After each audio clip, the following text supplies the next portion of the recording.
desde el cáncer infantil, entonces por eso pensamos que esta sería una buena plática para hoy. Entonces, pues adelante, Daniel, muchísimas gracias por venir. Muchas gracias, Pedro, por la invitación. Muchas gracias a todos los que se conectaron puntual. Y para mí es un gusto platicar con ustedes de cáncer infantil. Como saben, eso es a lo que me dedico cuando no estoy con ustedes en el Hospital Ángeles. Pero bueno, como dijo Pedro, aprovechando que es septiembre, el septiembre se ha designado por la Organización Mundial de la Salud y por algunas otras instituciones como el mes de la concientización en el diagnóstico temprano, en el tratamiento oportuno del cáncer infantil. Y es por eso que vamos a hablar de la plática que se llama estado actual del cáncer infantil. Vamos a hablar algunas cositas importantes sobre los logros que se han llevado o los nuevos tratamientos que hay en cáncer infantil. Pero lo que más me importa de los médicos de primer contacto, como todos ustedes en su consultorio, es hacer el diagnóstico temprano. Primero, pero ¿por qué es importante el cáncer infantil? Si nosotros vemos las cifras de años anteriores hasta los últimos años, el cáncer infantil ha aumentado bueno, no solo el cáncer infantil, sino el cáncer en general ha aumentado de forma muy importante. Afortunadamente, muchos de los cánceres, inclusive que vemos en adultos, tienen altas tasas de curación o han mejorado sus tasas de curación, pero en niños solamente alrededor del 3 o 1% son cánceres infantiles. El gran grueso de la población con cáncer son adultos, sobre todo mayores de 50 años. ¿Por qué entonces poner atención en cáncer infantil? Vean, esto es a nivel mundial, lo que les decía, a nivel mundial, aquellos que son menores de 14 años corresponden más o menos al 6% del cáncer a nivel internacional. O sea, el grueso es básicamente adultos. En México, es engañosa esta tabla porque pareciera que disminuye el cáncer infantil, pero disminuye el porcentaje. Hay mucho más cáncer en adultos, vean, mayores de 70, de 50 a 60 años. Ha incrementado de forma importante el número de cáncer en este grupo de edad, y aunque pareciera en esta gráfica que es menor porcentaje, también el número total de casos de cáncer infantil va para arriba. Se espera que para el 2030 haya el doble de casos de cáncer infantil que en el año 2000. Esto es un crecimiento muy importante para el cáncer infantil. Y yo creo que la parte más importante de por qué saber cáncer infantil o por qué dedicarle un mes a la concientización del cáncer infantil es porque esta es la segunda causa de cáncer, la de muerte en edad pediátrica. ¿De qué se mueren los niños en México y en el mundo en general, excepto en algunas zonas de África? La principal causa de muerte es accidentes. Y eso pues no es una enfermedad que nosotros podamos, o una causa que nosotros podamos tratar como enfermedad. Es por eso que en algunos libros dicen que es la segunda causa de mortalidad en este grupo de edad, y en otros libros dice que es la primera causa de mortalidad por enfermedad, porque como les decía, los accidentes no se consideran como tal una enfermedad. Entonces, todas las primeras causas de mortalidad en una población es un problema de salud, y es por eso que aunque el cáncer infantil es poco frecuente relativamente, es un problema de salud porque es una de las principales causas de mortalidad en nuestra población. En Estados Unidos y en algunos otros países sacan estas estadísticas, ¿no? Por ejemplo, en Estados Unidos, 43 niños son diagnosticados diariamente con cáncer. En México, como la población es menor, es mucho menos este número. Para el 2015 más o menos, 2014, se diagnosticaron al año entre 200 y 300 mil casos de cáncer. Y hay una distribución muy desproporcional de los casos de cáncer dependiendo de las áreas. Vean, la mayoría de los casos de cáncer fueron diagnosticados en Asia del Sur o Asia Central, otros tantos en Norteamérica, algunos en México, y el Caribe corresponde solamente al 3.5 aproximadamente de los casos de cáncer a nivel mundial. Pero la mayoría de los casos de cáncer están distribuidos en países que tienen recursos bajos o recursos intermedios, y eso lo vamos a tocar un poquito más adelante. Para el 2018, según las cifras de la Organización Mundial de la Salud, el Globocan, México es de los países que más incidencia de cáncer tiene. Más o menos para ese entonces, el 2018, teníamos 60 casos por cada 100,000 menores de 18 años. Esto entra entre los países de mayor casos de cáncer. A diferencia de, por ejemplo, África, donde muchos de los pacientes no llegan a la edad del cáncer, ¿no? Pero bueno, estamos dentro de los países que más cáncer ve de forma representativa. Para el año pasado vimos casi 7,000 casos nuevos de cáncer en México, o sea, no es una enfermedad despreciable. Ha ido subiendo, hace 4 años vimos 6,000 para el año pasado, ahorita vamos a ver las cifras del Globocan, que son casi 7,000 casos de cáncer al año. No, como les digo, no es despreciable. Lo más importante es que en la mayoría de los países desarrollados, el cáncer infantil es una historia de éxito. Vamos a ver que, según esta gráfica, hay países, por ejemplo, Europa, Estados Unidos y Canadá, donde el porcentaje de sobrevida, y nosotros hablamos sobrevida cuando los niños tienen más de 5 años vivos después de que se diagnosticó el cáncer, son muy altos. Vean, en Estados Unidos casi el 100%, ¿no? En Estados Unidos las tasas de sobrevida andan por arriba del 85-90%. México, las cifras oficiales es que andamos alrededor del 50%. Latinoamérica también andamos en estos rangos entre 40 y 60%, ¿no? Según cifras oficiales de cuando teníamos el Seguro Popular, ustedes saben que a partir de este gobierno, el Seguro Popular cambió su modalidad de atención. Entonces, este es el último corte que se tuvo de los pacientes desde 2008 al 2014. La sobrevida general de cáncer para niños en México es del 51%. La verdad es que estas son las cifras oficiales, son cifras hasta cierto punto desalentadoras, cuando nuestro vecino del norte logra curaciones de entre el 80 y el 85%. Vamos a ver que de los más curables, los linfomas, el retinoblastoma, los tumores renales y los tumores germinales, pero por ejemplo los osteosarcomas o los sarcomas de Ewing tienen una probabilidad de curación en México del 25%, ¿no? Entonces tenemos que trabajar en ciertos tumores para lograr mejor diagnóstico por fin. Este es un estudio muy interesante que se publicó hace un par de años, donde se hizo un análisis de los global, de todo el mundo, sobre los casos de cáncer que hay. Y esto, hablando del tema de la situación actual del cáncer, creo que esta es una de las diapositivas más importantes. Tenemos a los países de altos ingresos, de ingresos medios altos, medios bajos y de bajos ingresos. Y tenemos el porcentaje de casos de cáncer que se ven. México está en el grupo de los países de ingresos medios altos, donde vean, la curación, como les decíamos, que es que el paciente esté vivo después de 5 años del diagnóstico, en países de altos recursos es del 80%.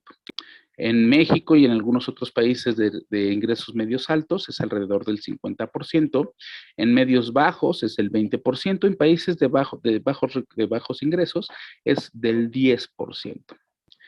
Hay algunos pacientes que recaen, algunos que fallecen por toxicidad. Vean, en los países de alto riesgo el porcentaje de niños que fallecen por toxicidad es bajo. Obviamente, entre menos ingresos, mayor el porcentaje de muerte relacionada a toxicidad. Vean el porcentaje de abandono. En México tenemos un porcentaje de abandono como del 20%, que con el Seguro Popular bajó hasta el 4%. Antes del Seguro Popular, las tasas de abandono eran alrededor del 25%, con el Seguro Popular bajó al 4%, y la tendencia es que, como actualmente no hay mucho apoyo, no hay medicamentos, los problemas que ustedes conocen, la tasa de abandono ha ido incrementando lentamente en los últimos años. Esto es importante porque pues tenemos la posibilidad de curar distintos tipos de tumores. Hay un pequeño porcentaje de diagnóstico incorrecto, pero lo que más está preocupado, y ahorita vamos a ver el programa de la OMS para los siguientes años, son estas barras, porque quiere decir que hay por lo menos en países de ingresos medios un 30% de pacientes que ni siquiera son diagnosticados, ni hablar de los países de economías bajas, con ingresos bajos, donde la cantidad de pacientes que ni siquiera llegan a un diagnóstico de cáncer es del 50%. Obviamente estos pacientes fallecen y ni siquiera tienen cuidados paliativos adecuados.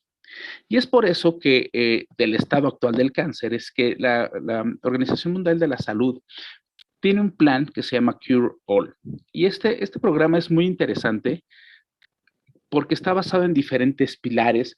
Lo que buscamos y la meta es que para el 2030, por lo menos a nivel global, alcancemos el 60% de sobrevida en todos los niños. Y sí se puede, si en los países desarrollados se puede, tener sobrevida desde arriba del 80%, la meta de la OMS es que el promedio de sobrevida de los niños en el 2030 es que sea del 60%.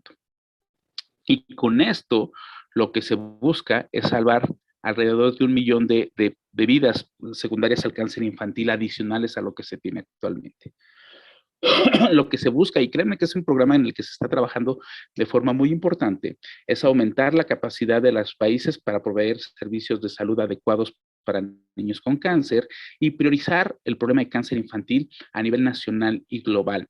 De hecho, hay muchas propuestas donde el cáncer tiene que estar en la agenda, el cáncer tiene que ser un problema de interés nacional y en muchos países están llevando campañas así. Perú, por ejemplo, es de los que en Latinoamérica ha llevado un programa de socialización del cáncer de forma oficial con el gobierno muy importante en los últimos años.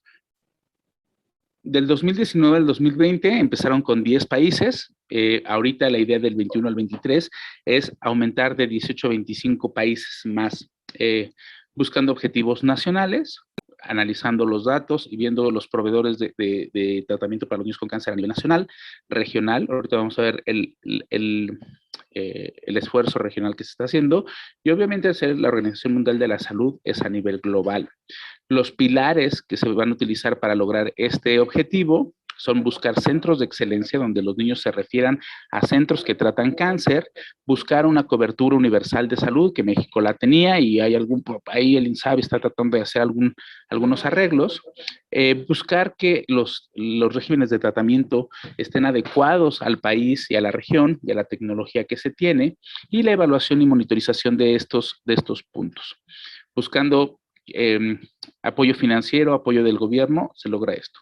Este documento que ustedes pueden descargar de forma libre en internet, donde les van a decir, hay una versión en español sobre los objetivos de este programa que es Cure All, o sea, buscar la curación de todos los niños. Lo que les decía que parte de este programa es la regionalización de la atención. Entonces, por parte de la OPS, de la Organización Panamericana de la Salud, salió esta propuesta que es Cure All Americas, donde estamos trabajando en varias cuestiones de diagnóstico oportuno, de cuidados paliativos, de acceso al tratamiento, siguiendo los pilares que el Cure All de la OMS está rigiendo.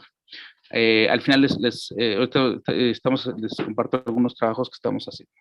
Y lo que les decía, la meta, y ese es nuestro gran objetivo ahorita como oncólogos y médicos de primer contacto, es lograr por lo menos el 60% de sobrevida en los niños con cáncer y reducir el sufrimiento de todos los niños y niñas con cáncer.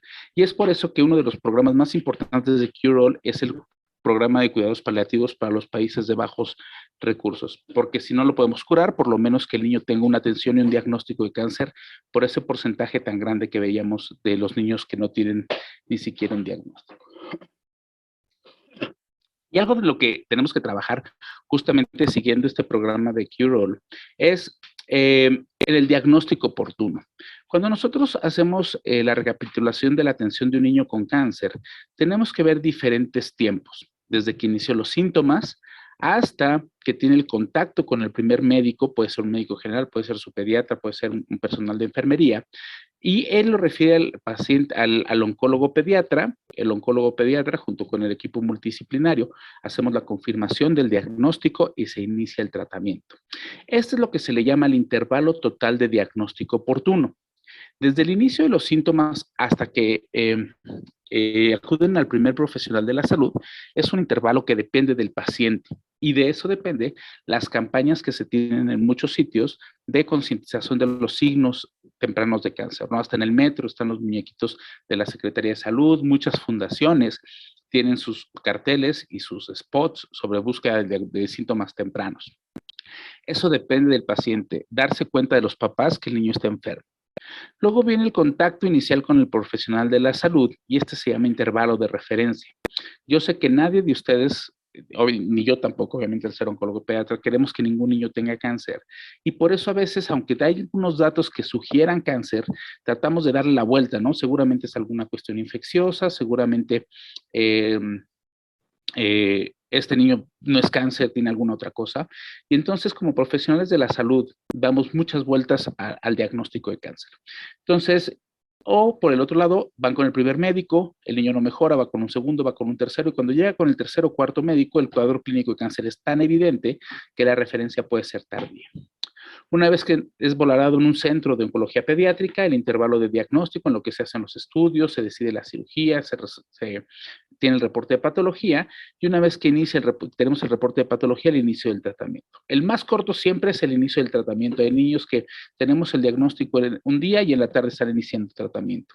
A veces de referencia es en el que nos tardamos un poquito, o depende del hospital el intervalo de diagnóstico. Donde nosotros tenemos que impactar como médicos de primer contacto es en disminuir el tiempo de intervalo de referencia. Y es que además sabemos que la detección oportuna, y suena cliché, hace que tengamos mejores tasas de curación. Y eso la verdad es que lo vamos a ver en unos ejemplos más adelante. Eso es el dato clave para que un niño con cáncer se cure, la detección temprana. Y este es, por ejemplo, un póster del que decía de los datos de cáncer infantil. En este caso es el de Casa de la Amistad, que es una fundación que apoya a niños con cáncer, pero en la OMS, en unos estudios que se hicieron hace unos años, se vio que el 85% de los cánceres infantiles por lo menos tenían uno de estos síntomas. Fiebre, que ya sabemos que son generalmente fiebres intermitentes, palidez o hemorragia, pensando en las leucemias, cefalea y signos neurológicos en tumores del sistema nervioso central o enfermedad metastásica, dolor óseo por las leucemias y los osteosarcomas, adenopatías por los linfomas, masas o tumores, generalmente por los tumores abdominales, alteraciones oculares, leucocoria o estrabismo para el caso del retinoblastoma y pérdida de peso. Entonces, el 85% de los niños con cáncer tienen por lo menos uno de estos síntomas y eso es importante tenerlo como foco. En México y en general, ¿cuáles son los cánceres más frecuentes? Este es en el 2020, donde el registro se vio que las leucemias corresponden al 33% según datos de la OMS. Sin embargo, en datos nacionales se ha visto que en México el 50% de los niños con cáncer tienen leucemias. Entonces, este es el cáncer por mucho más frecuente en nuestra población y tenemos que tener cuidado. Luego, los tumores del sistema nervioso central, los linfomas. Cabe mencionar que de unos años para acá, sobre todo en adolescentes femeninos principalmente, ha habido un aumento muy importante de cáncer de tiroides. Entonces, dentro de nuestra revisión importante de los adolescentes, siempre hay que checar tiroides en busca de nódulos. Linfoma de Hodgkin, tumor testicular, tumores renales, de hígado, ovario y algunos otros cánceres. También es importante el incremento de los casos de melanoma, que era muy raro que veíamos en niños. Actualmente, por el uso de las cámaras de bronceado y la exposición solar, ha aumentado el número de casos de melanoma en adolescentes. Y eso es bien interesante también, porque no lo pensamos, ¿no? Como pediatras no lo pensamos. Es importante, y todos lo sabemos, que toda la distribución de los cánceres en niños depende de la edad. Vean, leucemia siempre es de los más comunes, sobre todo en niños menores de 10 años. Los linfomas, aunque el linfoma de Hodgkin es más común en adolescentes, los tumores del sistema nervioso central, que la edad de presentación más común es alrededor de los 6 años, y conforme van creciendo, vean los tumores epiteliales, aquí entran los tumores de tiroides, algunos tumores como sarcomas y de células germinales son características de los adolescentes. ¿Cómo sospechar leucemia? La leucemia, pues característicamente se va a presentar con 3 o 4 síndromes. Si nosotros tenemos la presencia de síndrome anémico, síndrome purpúrico o hemorrágico, síndrome febril y síndrome infiltrativo, cuando tenemos 2 o más de estos síndromes, tenemos que sospechar en leucemia. Recordemos que el síndrome infiltrativo es un síndrome clínico que se caracteriza por hepatosplenomegalia, adenopatías generalizadas, masa mediastinal. Este es un estudio muy viejito que se hizo en Estados Unidos, sin embargo me gusta porque es muy representativo. Al momento del diagnóstico, el 60% de los niños con leucemia van a tener fiebre. Casi el 50% van a tener manifestaciones de sangrado, hasta el 23%, casi 1 de 4, van a tener dolor óseo, la mitad va a tener adenopatías y casi el 70% de los pacientes van a tener hepatoesplenomegalia. En la biometría hemática, vean, 17% van a tener hiperleucocitosis, casi el 88% de los pacientes van a tener algún grado de anemia y el 75% de los pacientes van a tener trombocitopenia. Entonces, por ejemplo, a los residentes o internos que están aquí del hospital, siempre les decimos, si tienen 2 o más de estos síndromes o tienen alteración de 2 o más líneas celulares en la biometría hemática, la indicación es hacer un aspirado de médula ósea en busca de blastos y con eso se hace el diagnóstico. La referencia entonces temprana sería con alguno de estos síntomas. Y como les decía, la historia de la leucemia, sobre todo el cáncer infantil, pero en especial la leucemia aguda linfoblástica, es una historia de éxito. Vean, cuando se empezaron los primeros tratamientos para la leucemia en los años 60, solamente había una probabilidad de curación del 10% a 10 años. Todo el mundo dice, pues es que eso era muy triste porque muchos se morían. Pero entonces se dieron cuenta en ese tiempo de que la leucemia podía ser curable a largo plazo. O sea, algo pasaba que el 10% de los niños tenían una curación a largo plazo.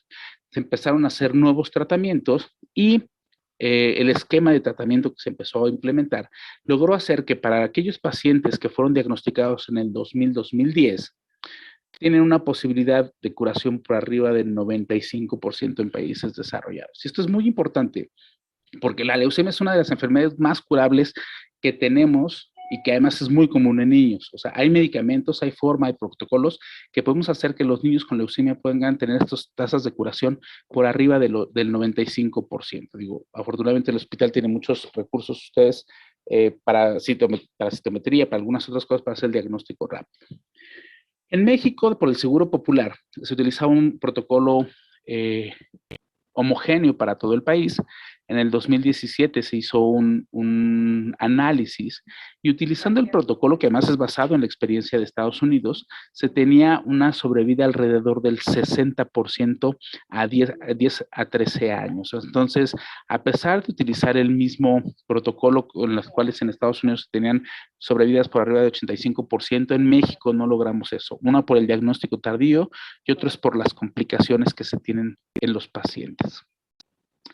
¿Cuál es el panorama actual? Pues ya sabemos que el trasplante de médula ósea ha venido a revolucionar los casos de recaída, ¿no? Haciendo que muchos de los pacientes que tenían recaídas de alto riesgo de mortalidad o con pocas posibilidades de salir adelante, por medio del trasplante de médula ósea, ya sea por obtención de células de la médula ósea o de sangre periférica, logran la curación, ¿no? Aprovecho esto, no es ningún comercial, y en esta semana que se celebra el Día Internacional de los Trasplantes y que el Hospital Ángeles Lomas tiene algún convenio con Vidematch. Vidematch es una sociedad, porque además uno de los problemas más importantes del trasplante es conseguir el donador.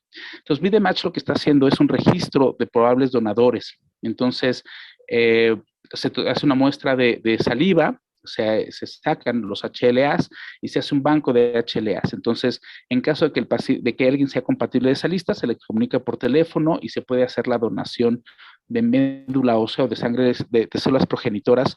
No siempre es de médula ósea, a veces es de sangre periférica y disminuye muchísimo el costo de un trasplante. Entonces, les dejo ahí la imagen de Vidematch, pueden buscarlo en las redes sociales, pueden buscarlo en internet. De hecho, por la pandemia, lo que está haciendo Vidematch, ustedes se inscriben y por correo les llega el hisopo para que se tome la muestra y lo regresen. Creo que es una oportunidad muy importante de poder ser donadores y ayudar a que este porcentaje de curación de leucemias suba de forma importante. Entonces, hasta hace poco ya hubo un convenio con el Hospital Ángeles Lomas y Vidematch para también disminuir el costo del trasplante. De forma institucional, un trasplante de médula ósea para un niño cuesta alrededor de $1,000,000. De forma no institucional, el valor se va 5 a 8 veces más. Y mucho de ese gasto es por la búsqueda del donador. Entonces, Vidematch, que es una empresa internacional, ha venido a disminuir el costo importante. Pero que también ha ayudado a mejorar este porcentaje de curación en los niños con leucemia, pues básicamente son los nuevos medicamentos. Actualmente está el blinatumomab. El blinatumomab es un anticuerpo biespecífico, donde tenemos estas regiones del anticuerpo que están unidas al CD19, que son características de la célula leucémica, la leucemia linfoblástica, y del otro lado tiene un receptor para CD3, que es el marcador o el receptor específico para las células T. Lo que hace blinatumomab es que al estar este anticuerpo biespecífico, hace que la célula de leucemia más el linfocito T estén juntos y entonces el efecto citotóxico del linfocito T se da sobre la célula de cáncer, los pone a pelear juntos. Y este blinatumomab, a pesar de que es un medicamento extremadamente caro, ha venido a ayudar a lograr la remisión en muchos pacientes con recaídas de muy mal pronóstico. Y algo que no tenemos en México, pero hay algunos proyectos en es hacer las células CAR-T, donde se toma una muestra del paciente, se aíslan los linfocitos T, se les inserta un gen específico, un gen quimérico, que eso significa CAR, que es un receptor de antígeno quimérico, hacen crecer estos linfocitos T ex vivo y se infunden en el paciente. Y de esta forma lo que hacemos son linfocitos T modificados que van y atacan directamente a la célula de cáncer. En México no tenemos experiencia con esta técnica. En Estados Unidos, en niños ya van 10 años que se están utilizando. Muchos pacientes en México que tienen la posibilidad van a Estados Unidos a este tratamiento y es un tratamiento que tiene alto impacto en la sobrevida de los pacientes que tienen recaídas de mal pronóstico. En cuanto al blinatumomab, que en México lo utilizamos o que está bien definido por la FDA para recaídas, ya hay protocolos donde están poniendo blinatumomab dentro de la primera línea de quimioterapia para mejorar la sobrevida de los pacientes. En cuanto a los tumores del sistema nervioso central, que son los más comunes que encontramos, recordemos que de forma anatómica se dividen aquellos supratentoriales e infratentoriales, que además son los más comunes en niños, específicamente el astrocitoma pilocítico de cerebelo o el méduloblastoma, y los supratentoriales. Los supratentoriales. Y hay un 10% de tumores de la línea media. ¿Cuáles son los datos clínicos de los pacientes con tumores supratentoriales? Generalmente son alteraciones de la movilidad, la sensibilidad y crisis convulsivas. En los pacientes con tumores infratentoriales tenemos dos cuadros clínicos. Aquellos que se presentan en el tallo cerebral y aquellos que están en el cerebelo. Los pacientes con tumores cerebrales van a tener como cuadro clínico dos síndromes: síndrome cerebeloso y síndrome de hipertensión endocraniana. Generalmente se aparece alrededor de los 6 años y básicamente son esos dos cuadros clínicos. Aquellos pacientes con tumores de tallo generalmente van a tener parálisis unilateral de 2 o más pares craneales y en algunos casos hipertensión endocraniana. Entonces, esto nos puede ayudar a tener idea de cuáles son los cuadros clínicos. Y en cuanto a la hipertensión endocraniana, que lo más común, como les decía, es de los tumores infratentoriales, como estos tumores cerebelosos, es bien importante porque luego, sobre todo los médicos de pregrado, por ejemplo, se quedan con la idea de que los tumores que dan hipertensión endocraniana son los supratentoriales.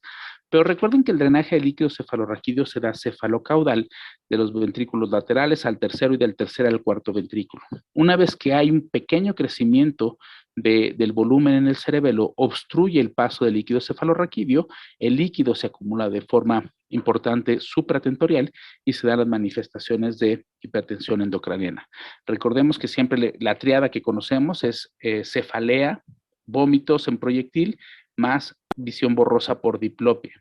Acuérdense, la semiología de la cefalea es una cefalea holocraniana pulsátil que se vuelve continua, que es de predominio en la mañana y que mejora durante el día, porque al levantarse el paciente, de estar acostado, cambia la presión intracraneana y disminuye la cefalea. El vómito en proyectil y la visión borrosa. Pero recordemos que en niños menores de 2 años, las suturas no están del todo cerradas y están las fontanelas, y esto hace que la bóveda craneana no sea una cavidad cerrada. Entonces, los datos de hipertensión endocraniana en menores de 2 años son diferentes. Tenemos el signo de Parinot o el sol naciente, puede haber ingurgitación de las venas del cráneo, la fontanela va a estar abombada, puede haber transiluminación positiva y a la percusión el signo de la olla rota. Y eso a veces nos cuesta un poquito de hacer los diagnósticos en estos niños. Es lo que habíamos hablado. Los tumores corticales generalmente son convulsiones, alteraciones de la sensibilidad y la movilidad, y en algunos pacientes, que es poco frecuente ver tumores subcorticales profundos, donde están los ganglios basales, podemos ver síntomas extrapiramidales y algunos movimientos estereotipados como el temblor, atetosis y semivalismo. ¿Qué es lo nuevo en los tumores cerebrales? Sabemos que los tumores cerebrales, el mejor pronóstico para estos pacientes son aquellos que tienen resección completa, pero que la mayoría además requieren de radioterapia. En México no contamos con esta tecnología, pero bueno, actualmente la radioterapia con protones ha hecho que se alcancen dosis importantes de radiación muy localizadas. Un problema importante que tenemos con la radiación de iones, que es la que tenemos aquí en México, es que tenemos muchos efectos colaterales por la dosis de radioterapia que llega a las zonas donde no está el tumor. Este es, por ejemplo, esta es la zona de radioterapia donde vemos que gran parte del encéfalo está dentro de la línea cruzada de la dosis de radioterapia residual que llega. En la radioterapia de protones, la radioterapia y los efectos que tenemos son equivalentes, pero son localizados. Tenemos pocas zonas expuestas a la radiación residual. Los pacientes que requieren radioterapia cráneo-neuroeje, que generalmente son los que mayor toxicidad tienen, por ejemplo, vean, esto es con iones y este es con protones. La dosis de radioterapia se queda justo donde se está planeando que se dé. En México, les digo, no tenemos esta tecnología, los requerimientos son muy difíciles de lograr, pero en Estados Unidos, en muchos lados, en Boston, por ejemplo, en Texas, se da este tipo de radiación con mucho menos efectos a largo plazo, sobre todo las segundas neoplasias, que son de las que nos preocupan. De los tumores abdominales, que son de los tumores comunes que vemos en pediatría, es importante ver la edad. Niños menores de 1 año tenemos que sospechar neuroblastoma o hepatoblastoma, tumor de Wilms del 1 a 5 años, neuroblastoma, en escolares linfoma de Burkitt, tumores germinales y más de 10 años tumores germinales. En cuanto al tumor de Wilms, la tasa de curación ha sido tan alta que el objetivo actual ya no es ver qué más se le puede dar de quimioterapia, sino ver qué pacientes requieren menos quimioterapia. Las tasas de curación de tumor de Wilms son extremadamente altas. En neuroblastoma, por ejemplo, el estado actual es que para los pacientes de alto riesgo, que son aquellos básicamente metastásicos, donde antiguamente la posibilidad de curación era de menos del 30%, la utilización de nuevos anticuerpos monoclonales está logrando una sobrevida de estos pacientes hasta el 60%. Entonces, la verdad es que la quimioterapia y toda la tecnología para curación de cáncer ha venido creciendo de forma importante. Todavía tenemos tiempo, es que creo que me fui muy rápido, pero bueno, vamos a hablar de 3 ejemplos muy importantes sobre el diagnóstico temprano y cómo hacerlo. Y estos 3 casos que vamos a ver son de patologías que al menos aquí en el Hospital General llegan muy avanzados y por eso me interesa que todos ustedes lo conozcan y que podamos hacer. El primero son los casos de osteosarcoma. Sabemos que es el tumor óseo más común que se presenta, sobre todo en adolescentes. Y el sitio de presentación, ven, casi el 70% de los osteosarcomas se van a presentar en miembros inferiores. El sitio más frecuente, fémur distal, tibia proximal y luego húmero proximal, siempre en la metáfisis, junto al cartílago de crecimiento.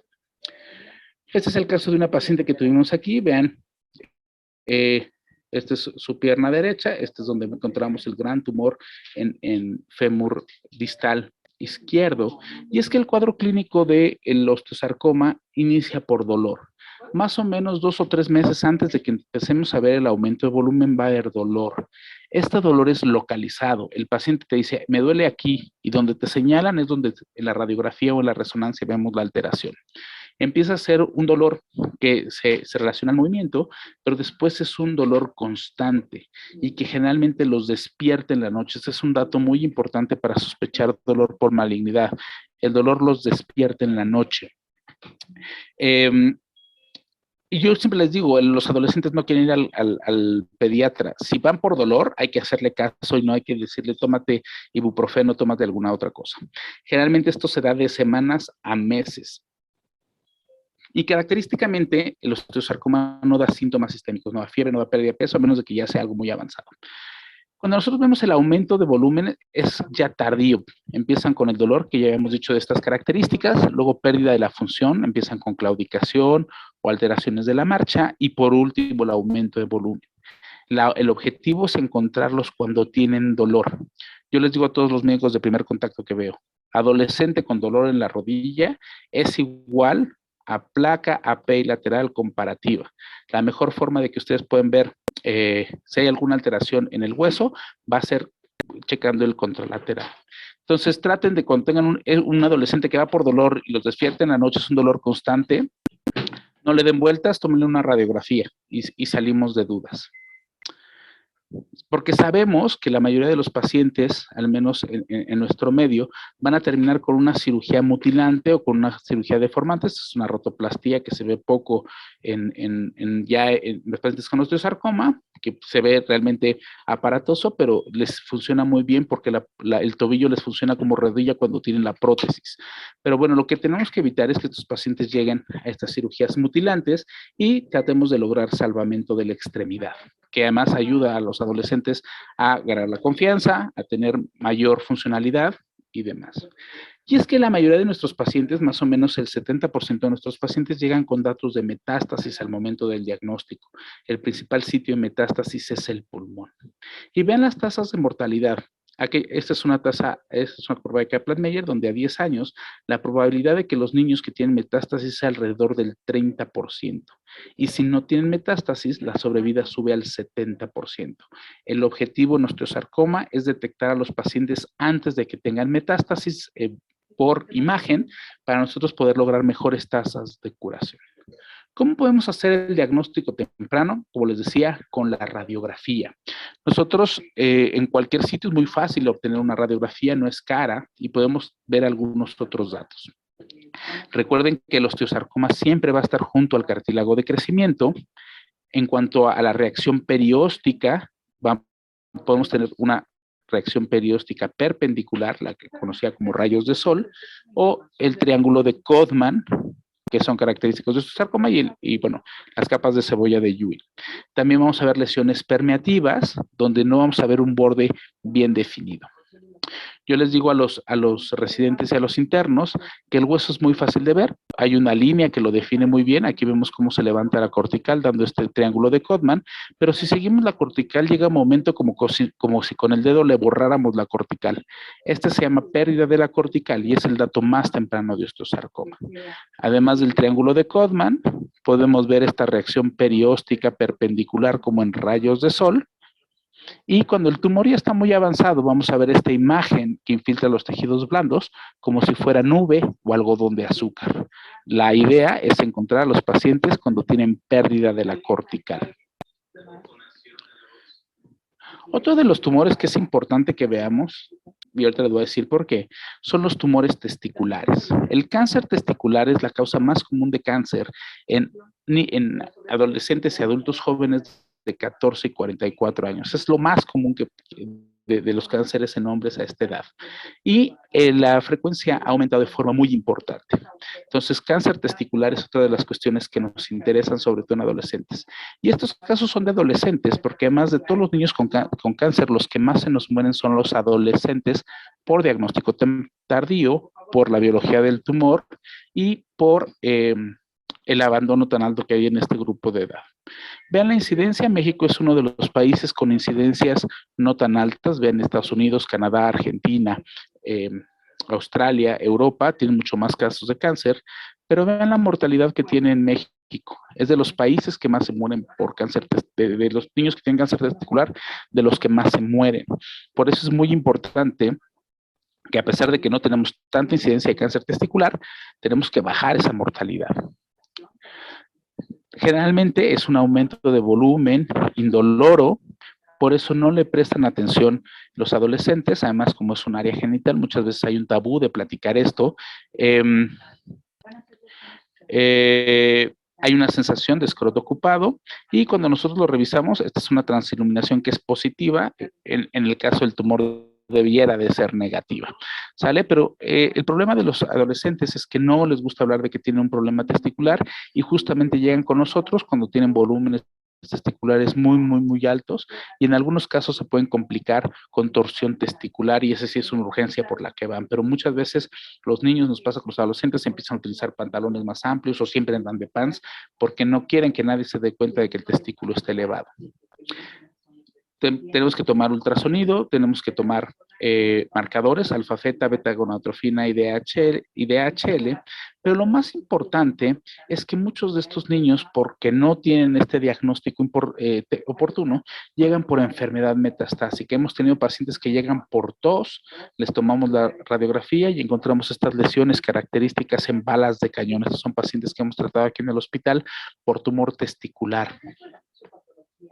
Pero no solamente a nivel pulmonar, vemos pacientes con grandes volúmenes de ganglios abdominales, ¿no? Los retroperitoneales, que son los más comunes, que inclusive estos ganglios retroperitoneales pueden tener ya afección renal por obstrucción, o pacientes con múltiples metástasis hepáticas secundarias de la enfermedad. Entonces, no es descabellado que los pacientes lleguen por manifestaciones en otros órganos, por ejemplo, dolor abdominal, dolor lumbar, tos, hemoptisis, y cuando empezamos a preguntar y a explorar al paciente, resulta que tiene un tumor testicular. Estas son otras placas, vean, este es un paciente con metástasis hepáticas masivas, ganglios retroperitoneales, vean inclusive cómo el riñón ya perdió totalmente su anatomía por la obstrucción que ofrece este tumor, este paciente con una lesión paracardíaca y derrame pleural, las balas en cañón que son características de los tumores germinales, sobre todo que tienen componentes de coriocarcinoma.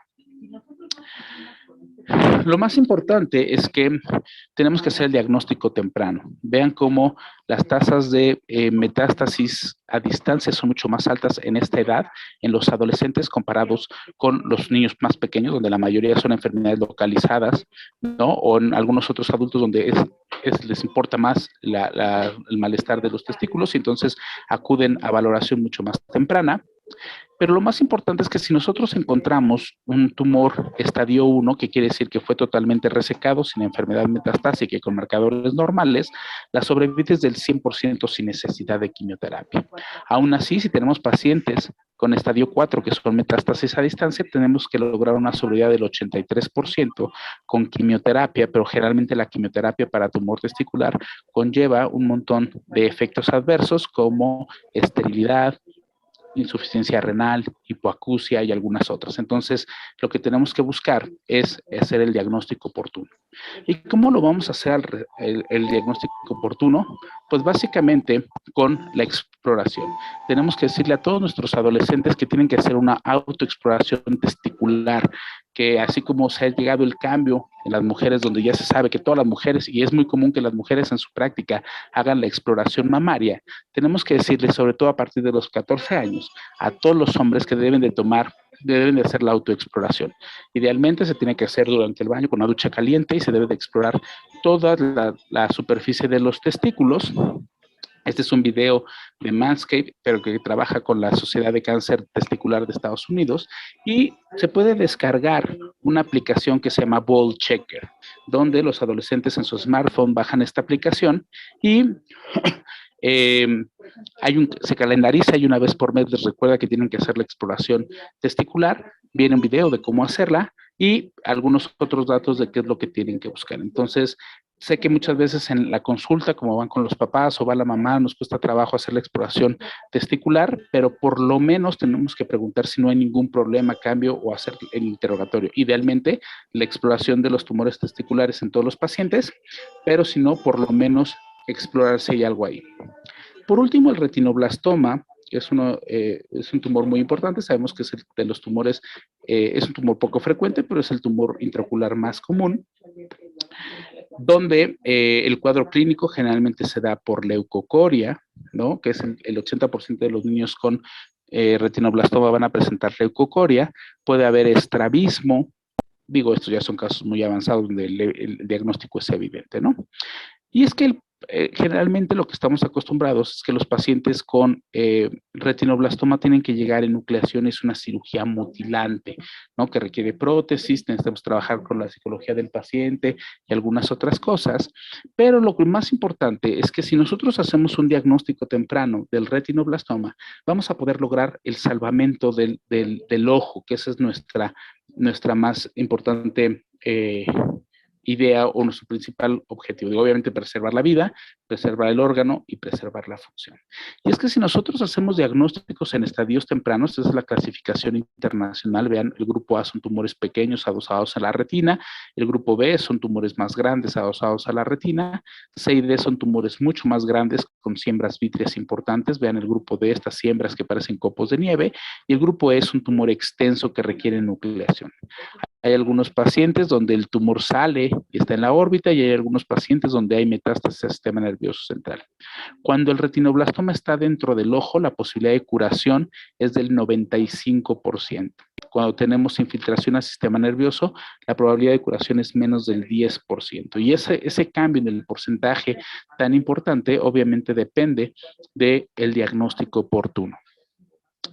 Como les decía, nosotros estamos acostumbrados que la mayoría de los pacientes requieren enucleación, pero actualmente hay terapias locales que nos ayudan, la terapia intraarterial, donde se coloca un catéter hasta la arteria oftálmica y se inyecta directamente quimioterapia a la arteria oftálmica, y hay una muy buena penetración tanto a la retina como a los demás órganos orbitarios de la quimioterapia. Uno de los métodos que estamos utilizando aquí en el Hospital General para el salvamento ocular es la quimioterapia intravítrea, donde justamente se hace una pequeña punción dentro del ojo, se inyecta quimioterapia dentro del ojo, y con eso nos ha ayudado a salvar muchos ojos aquí en el hospital.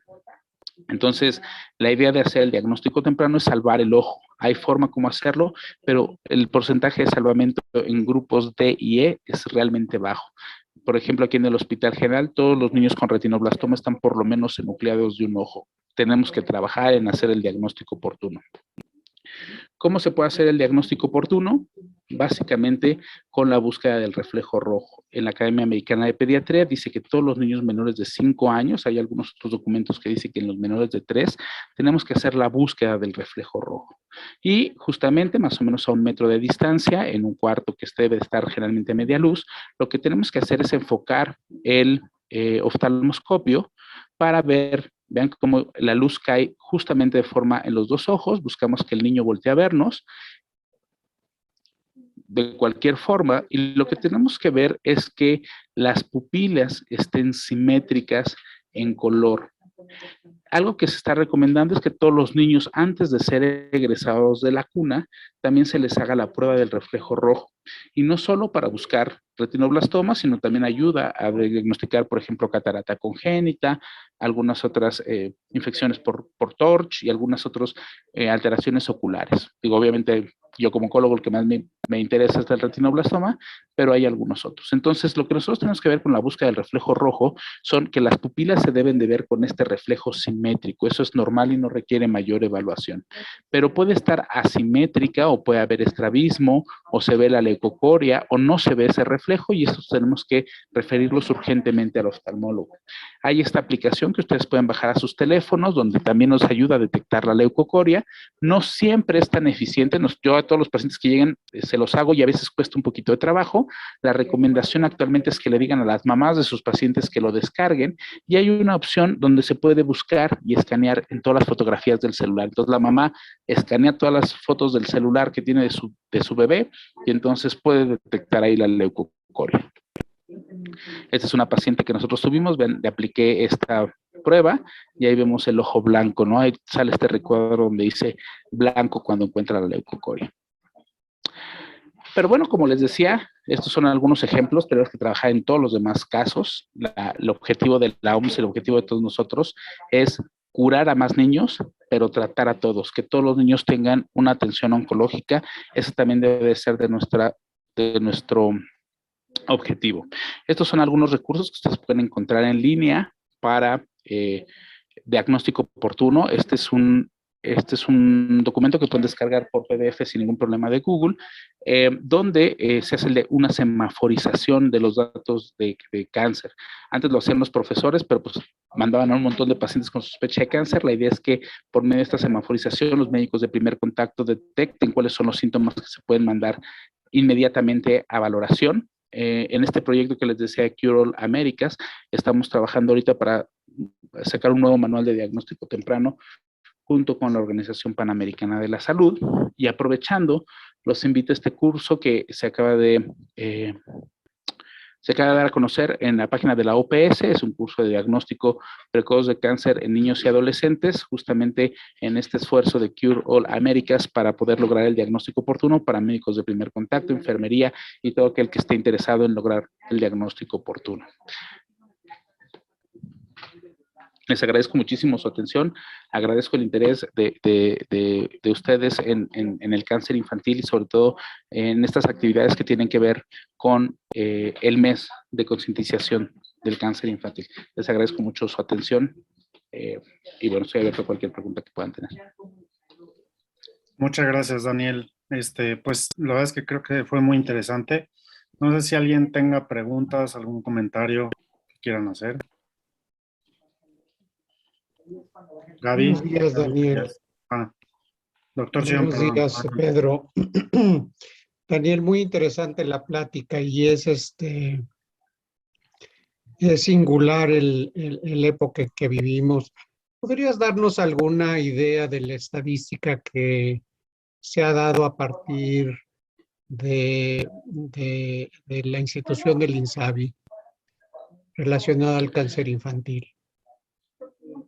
Desafortunadamente, el INSABI no tiene reglas establecidas de cómo se va a dar la atención al cáncer. Nosotros, trabajando con el Seguro Popular, digo, desde que yo era residente, estábamos acostumbrados a que se tenían los pasos muy establecidos de qué era lo que se cubría por parte del gobierno, que además era todo la atención, el tratamiento, los estudios y la vigilancia, además de la hospitalización y el manejo de soporte. Sin embargo, en el INSABI no hay ninguna reglas establecidas. Entonces, muchos de los hospitales, de acuerdo a los recursos que tienen, han hecho adaptaciones para la atención de los pacientes con cáncer. Entonces, por ejemplo, nosotros nos basábamos antes del INSABI en un manual que se tenía porque uno de los objetivos del Seguro Popular era homogenizar el tratamiento en todo el país. Entonces, actualmente no hay esa homogenización del tratamiento. Antes el Seguro Popular nos daba todas las quimioterapias, como ustedes saben, hay un desabasto terrible de medicamentos a nivel institucional. Entonces, lo que se está haciendo es adaptar algunos protocolos, están utilizando protocolos que no sean los homogéneos con tal de tener el esquema completo de tratamiento. Muchas de las cuestiones que antes estaban cubiertas, como por ejemplo las toxicidades, los pacientes con fiebre, neutropenia, con infecciones, eran cubiertas por el Seguro Popular. Actualmente el INSABI solo cubre el tratamiento y no todo alrededor, no todos los estudios de diagnóstico. Pero ha habido como en algunos hospitales, como el Hospital General de México, al ser hospital federal, hay un servicio de gratuidad a los niños. Entonces, lo que estamos tratando de hacer es conjuntar lo que da el INSABI más el programa de gratuidad que tenemos por parte del hospital para tratar de dar el apoyo completo al paciente.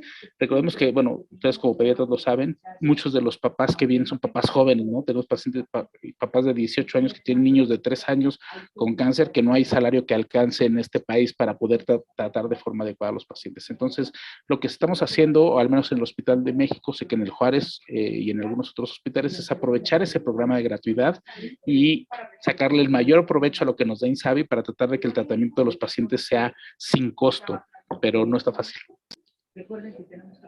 Estadísticas no hay, doc. Como antiguamente el Seguro Popular hacíamos un registro de cada niño con cáncer, se llevaba un registro nacional bastante aceptable. El 50% de los casos de cáncer se atienden en instituciones de la Secretaría de Salud, más o menos el 30-40 en el IMSS, como el 20 en el ISSSTE, el 2% en Pemex, Marina, Sedena, y solo el 1% en instituciones privadas. Entonces, ese 50% de niños que se manejaban en salubridad, en la Secretaría de Salud, pues nos servían muy bien para llevar una estadística muy importante del cáncer. Cada caso de cáncer se registraba y se le daba un seguimiento por parte del Seguro Popular. Ahora, muchos papás no se inscriben al INSABI, entonces registros oficiales no hay. Cada hospital está tratando de llevar sus registros, pero nos va a costar mucho trabajo ver cómo está resultando a largo plazo el problema del desabasto y desde que empezó el INSABI. Seguro Popular era más fácil porque de nivel central sacaban estas estadísticas porque se reportaban todos los casos. Ahora hay un subregistro muy grande de los casos porque muchas veces, por ejemplo, la quimioterapia nos las dan las fundaciones, entonces ese niño no lo metes en INSABI para que tenga gratuidad por otro lado. Entonces sí, creo que va a haber un subregistro muy importante en los siguientes años de cáncer infantil. Muchas Sí, gracias. Oye, y como decía, hay un profesor del infantil que decía que, o sea, que si el cáncer en México es curable, el cáncer en niños, y decía, pues la desgracia es que no, y es lo que tú mencionabas al principio en la diapositiva, la desgracia es que no y la desgracia es que debería de ser, porque sí podríamos curar pues muchísimo más cáncer de lo que curamos, ¿no? pero pues hay muchos cánceres que ni siquiera llegan a las instituciones, yo creo, me imagino en las ciudades pequeñas y así, pues está mucho más complicado, ¿no? Fíjate que no somos muchos oncólogos pediatras en el país, somos alrededor de 200 y tantos, y creo que todos estamos enfocados en el diagnóstico oportuno. Yo creo que todos los hospitales estatales y federales estamos enfocados en pregrado, en pasantes, en internos, y creo que hemos logrado, digo, a mí me da mucho gusto porque de repente me hablan los internos que tuve hace unos años y me mandan pacientes directos, ¿no? O luego muchas veces menospreciamos a los médicos de farmacia y aquí en el Hospital General luego llegan, es que fui al del similar y me sentí una bola y me lo mandó luego. Entonces creo que yo por eso agradezco mucho esta oportunidad que tenemos aquí de platicar, porque el diagnóstico temprano es lo que nos va a ayudar a hacer el diagnóstico, o sea, no solo el pediatra, ¿no? Que siempre nosotros como pediatras estamos mucho más conscientes del diagnóstico, pero los médicos de primer contacto, los médicos generales, inclusive hay pacientes que llegan porque los refirió enfermería, porque vieron una plática y le hicieron el reflejo rojo o lo intentaron, ¿no? Entonces, esos datos de alarma, ya cualquiera que los oiga, que los refiera, y creo que eso lo estamos logrando un poquito cada día, y sobre todo con estos eventos de concientización, ¿no? Sí, claro. Gaby Chacón quería hacer una pregunta, creo. Ya se resolvió, era también parte de lo que preguntaba el doctor Sion, de la situación actual, y bueno, ya se resolvió, y nada más, sí, en el tema de el retinoblastoma, la leucocoria, bueno, la búsqueda de leucocoria del reflejo naranja, eso es por parte de los médicos, las aplicaciones que mandó para los padres también. ¿Hay algún otro síntoma en diagnóstico oportuno que pudiera ponernos un foco rojo o a los padres? Pues es que desafortunadamente el cáncer va cambiando por edades, entonces si hay algunos, por ejemplo, ese proyecto de la semaforización, les voy a regresar acá donde estaba. Lo pueden bajar y descargar y habla muchos de los focos rojos, o sea, viene una tablita de cuáles son los focos rojos que tenemos que buscar por edades. Ahí por ahí había una propuesta, aunque no progresó mucho, de hacer cuáles eran los cuadros clínicos de cáncer por edad y justamente si nosotros vamos a hacer una revisión de un escolar, tenemos que hacer tal búsqueda de tales signos específicos para cáncer.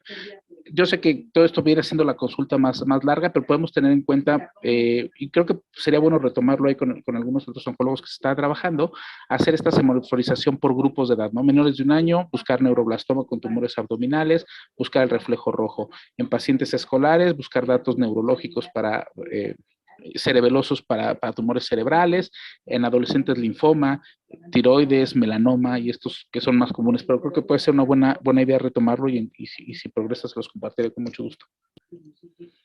Muchas gracias, excelente plática. Gracias, doctora. Excelente. ¿Alguien más tiene alguna pregunta? Bueno, pues creo que eso es todo.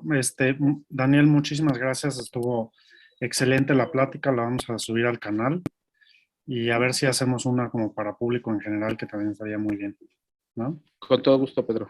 Y acuérdense, septiembre dorado, vístanse de dorado este mes por el cáncer infantil. Les agradezco mucho la invitación y estoy para servirles. Excelente, muchas gracias. Muchas gracias, buenos días a todos.